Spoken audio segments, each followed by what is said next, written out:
College sa katawan. Palapit na po tayo sa college yan, okay?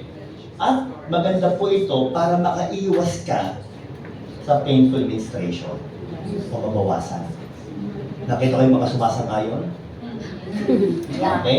At kung kayo po ay menopausal na, nasa tingin ko naman meron iba. Hindi ko na siguro. Nasa magandang gamitin bakit po para yung mga mood swings, energy swings, vaginal dryness, medyo maiwasan.